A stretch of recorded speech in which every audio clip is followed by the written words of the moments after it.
नमस्कार मित्रांनो, मी उदय लाड पुन्हा एकदा स्वागत करतो आपल्या सर्वांचा आवडत्या यूट्यूब चॅनल शेती मित्र वर व्हिडिओ पाहणाऱ्या प्रत्येक शेतकरी मित्राच्या आणि कास्तकार बांधवाच्या आजच्या व्हिडिओमध्ये मनापासून खूप खूप स्वागत। मित्रांनो, थंबनेल पाहितलं, टायटल वाचलं होय मित्रांनो। सामान्य सोयाबीन उत्पादक कास्तकार बांधवांसाठी सर्वात महत्त्वाची अपडेट की आता 1 जून नंतर देशांतर्गत बाजारामध्ये 100% वाढणार सोयाबीनची विक्री। होय मित्रांनो, ही सध्याच्या कंडिशनची सर्वात महत्त्वाची अपडेट आहे की आता 1 जून नंतर देशांतर्गत बाजारामध्ये 100% वाढणार सोयाबीनची विक्री। पण 1 जून नंतर आता देशांतर्गत बाजारामध्ये सोयाबीनची विक्री का वाढणार? आता 1 जून नंतर देशांतर्गत बाजारामध्ये सोयाबीनची विक्री किती वाढणार आणि 1 जून नंतर वाढणाऱ्या सोयाबीन विक्रीचा परिणाम अखेर सोयाबीनच्या भावावरती कसा होणार?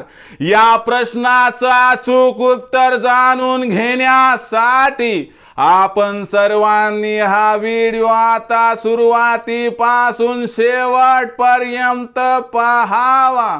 हा व्हिडिओ सुरुवातीपासून शेवटपर्यंत पाहत असताना जर आपल्याला मनापासून आवडला तर जरूर या व्हिडिओला या ठिकाणी एक लाईक करा।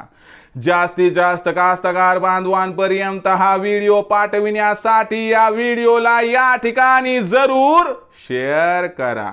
सबस्क्राइब करून जरूर नोटिफिकेशन बेलला ऑल करा, यामुळे येणारा प्रत्येक व्हिडिओ हा आपणास या ठिकाणी मिळत राहतो।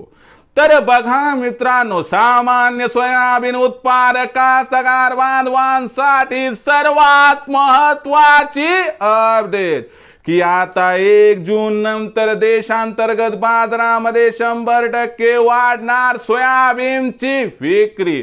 पण 1 जून नंतर आता देशांतर्गत बाजारामध्ये असं काय घडणार आहे की ज्यामुळे आता 1 जून नंतर देशांतर्गत बाजारामध्ये सोयाबीनची विक्री 100% वाढणार आणि 1 जून नंतर वाढलेल्या सोयाबीनच्या विक्रीचा परिणाम अखेर सोयाबीनच्या भावावरती कसा होणार? या प्रश्नाचा अचूक उत्तर जाणून घेण्यासाठी सध्या सोयाबीनची बाजारभाव पातळी काय आहे, सोयाबीनची विक्रीची परिस्थिती काय आहे आणि 1 जून नंतर काय घडणार व याचा परिणाम सोयाबीनच्या भावावरती कसा होणार पहिल्यांदा समजून घेऊया। तर बघा मित्रांनो, सध्याच्या कंडिशनला देशांतर्गत बाजारामध्ये जी सोयाबीनची विक्री आहे, ही सोयाबीनची विक्री कमी कमी होत चालली आहे आणि असा अंदाज आहे की 31 मे पर्यंत विक्री ही कमी होईल। परंतु आपण जर सध्याची भाव पातळी बघितली तर बाजारभाव मागच्या काही दिवसात एक थोडेसे सुधारलेत आणि थोडेसे सुधारण्याची शक्यता आहे। भाव पातळी 4200 ते 4500 वरून 4300 ते 4600 दरम्यान दिसण्याची शक्यता 31 मे पर्यंत व्यक्त केली जात आहे। पण 1 जून नंतरचा विचार केला तर मान्सून थोडा लवकर आहे आणि जिथे जिथे सोयाबीनची पेरणी होते तिथं मान्सून मजबूत आहे।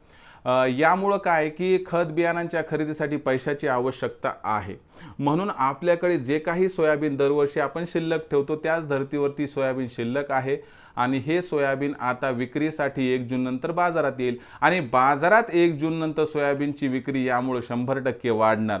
अपेक्षेपेक्षा जास्त सोयाबीनची विक्री वाढल्या कारणास्तव 1 जून नंतर सोयाबीनच्या विक्रीचा परिणाम सोयाबीनच्या भावावरती या ठिकाणी 100% होणार आहे।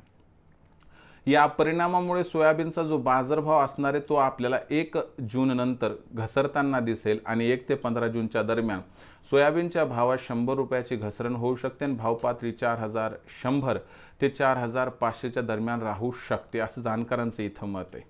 मग अशा परिस्थितीमध्ये सोयाबीनची विक्री आपण कधी व कशा पद्धतीने करावं तर खूप जास्त अपेक्षा तर काही तेजीची नाही। पण जर आपल्याला 4500 4600 चा भाव मिळत असेल तर 50-60% सोयाबीन विकावं, बाकी जे 40-50% सोयाबीन शिल्लक राहील ते आपल्या आर्थिक गरजेनुसार पुन्हा विकलं 15 जून नंतर तरी काय हरकत नाही. थोडं बहुतच सोयाबीन असेल तर 4500-600 भाव मिळाला तर या ठिकाणी सगळंच विकून टाका, ज्यामुळे होईल आपला फायदा. कारण भविष्यात सोयाबीनच्या भावात प्रचंड तेजी येण्याची शक्यता काही दिसत नाही. तर मित्रांनो, आता भविष्यात देशांतर्गत बाजारामध्ये काय राहणार, सोयाबीनचा बाजारभाव याबद्दल अधिक माहिती जाणून घेण्यासाठी पाहत रहा आवडते यूट्यूब चॅनल शेती मित्र. आवडला असणार हा व्हिडिओ तात्काळ लाईक करा, सामान्य कास्तकार बांधवापर्यंत पाठवण्यासाठी शेअर करा, सबस्क्राईब करून जरूर नोटिफिकेशन बेलला ऑल करा. यामुळे येणारा प्रत्येक व्हिडिओ हा आपणास या ठिकाणी मिळत राहतो. तर मित्रांनो, अशाच एका नवीन व्हिडिओसह मी आपला मित्र उद्याला आपल्या सर्वांच्या आवडत्या यूट्यूब चॅनल शेती मित्रांवर मिळत राहील. तोपर्यंत माझ्या प्रत्येक शेतकरी मित्राच्या आणि कास्तकार बांधवाच्या आजच्या व्हिडिओमध्ये मनापासून खूप खूप आभार.